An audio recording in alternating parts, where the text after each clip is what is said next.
Bonjour, c'est Phil Barnet, retrouvez-moi sur Mélodie Radio. Avoir un seul enfant de toi, ça faisait longtemps que j'attendais de pouvoir grandir auprès de toi. C'est le cadeau dont je rêvais.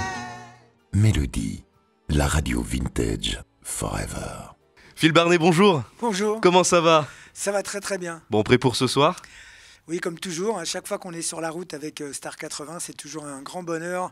Les salles sont pleines, les gens sont enthousiastes et on fait la fête, on s'éclate, à la fois sur scène, à la fois par rapport au public et à la fois dans les loges et dans le bus, parce que c'est une famille qui est sur la route et avec qui on s'amuse beaucoup. Un super groupe. Oui, c'est vrai. Bon, vous connaissez le principe de l'émission. Il faut que vous nous donniez un plaisir démodé de la chanson française. Alors moi j'en ai plein, c'est vrai qu'il y a une chanson qui me tient particulièrement à cœur, c'est une chanson de Gérard Lenormand qui s'appelle Michel. Ok. C'est même une chanson que j'aurais voulu reprendre et en faire une adaptation, mais il y a plein de chansons de Delpech qui sont magnifiques.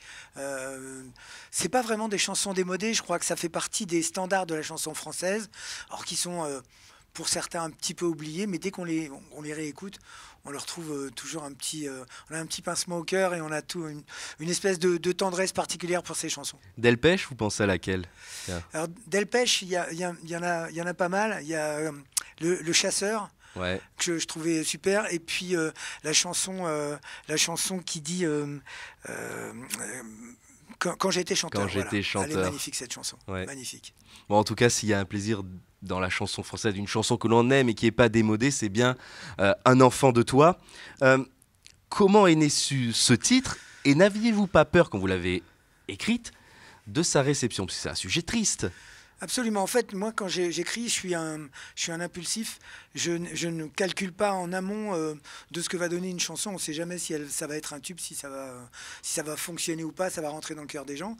Moi, j'ai écrit cette chanson en 10 minutes sur un coin de table, un matin où il ne faisait pas très beau. Voilà, j'ai fait paroles et musique en même temps. Et il se trouve que...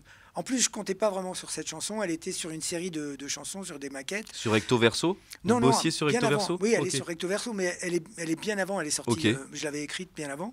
Et elle était 7e ou 8e sur une série de chansons qui en avait 15. Et le producteur de l'époque m'a dit: ah, c'est celle-là, il faut absolument le signer. Et quand il est allé voir Charles Tallard, que tout le monde connaît, qui malheureusement a disparu, il lui a fait écouter la chanson et ça a été signé en un quart d'heure. Et moi, j'avais mis 10 minutes pour l'écrire et c'est 10 minutes qui ont changé ma vie. 10 minutes, ouais. Et le public a adoré cette chanson. Oui, en plus, Encore aujourd'hui. c'était une chanson à contre-courant de ce qui se passait dans les années 80. C'était plutôt vers la fin des années 80, puisque c'est sorti en 86 et ça a marché en 87. C'est Monsieur Max Guazzini, pour ne pas le citer, qui en a fait une chanson populaire. Il l'a prise pas dans la poubelle, mais presque. Il a dit ça, c'est une vraie chanson populaire. Et c'est une chanson et le public a adhéré immédiatement à cette chanson. Et encore aujourd'hui, quand on chante... j'ai toujours un peu peur. En plus, sur scène, on a parlé souvent avec mon ami William. Je chante Un enfant de toi juste après la chanson de Will. Oui, ça retombe. On sait toujours... Mais en fait, ça retombe... Et ouais, Nuit de folie. Et ça retombe jamais, en fait. Les gens... ça fait une espèce de respiration. C'est la seule balade de Star 80. Et je suis assez fier parce que les gens chantent, allument les téléphones et tout. Ça fait une pluie d'étoiles supplémentaires et je me sens carrément emporté par cet enthousiasme. Et il y a une chanson dont j'aimerais évoquer le nom. On en parle peu, mais pourtant elle est magnifique. Sur Recto Verso, Avec qui tu vis. Aïe. Aïe, c'est une chanson autobiographique, Alors ça? pas du tout. Je Ah. n'ai jamais écrit de chanson autobiographique. Peut-être Tour d'Ivoire était Ok. autobiographique, mais Avec qui tu vis, c'est toujours pareil. Moi, je me suis toujours, j'écris en fait sur des formats courts, des formats de 3 minutes 30, 3 minutes 50. Aujourd'hui, c'est encore plus court. Les formats sont de 2 minutes et quelques pour les chansons à la radio. Et puis cette chanson, voilà, je me suis dit. Voilà, Est-ce qu'il t'écrit de belles chansons voilà, quand même? Si, mais on y met toujours un peu de soi-même, Ok. en fait. Voilà. Et puis, je me suis toujours mis dans des conditions, comme dans un film ou un court-métrage, où je raconte des histoires. Je crie pas pour... faut que je raconte des histoires. Ouais, c'est des cartes postales, en fait, mes chansons. Et des cartes postales qu'on garde bien précieusement sur nos téléphones, sur nos vieux vinyles Eh ben, ou c'est très sur nos gentil. CD.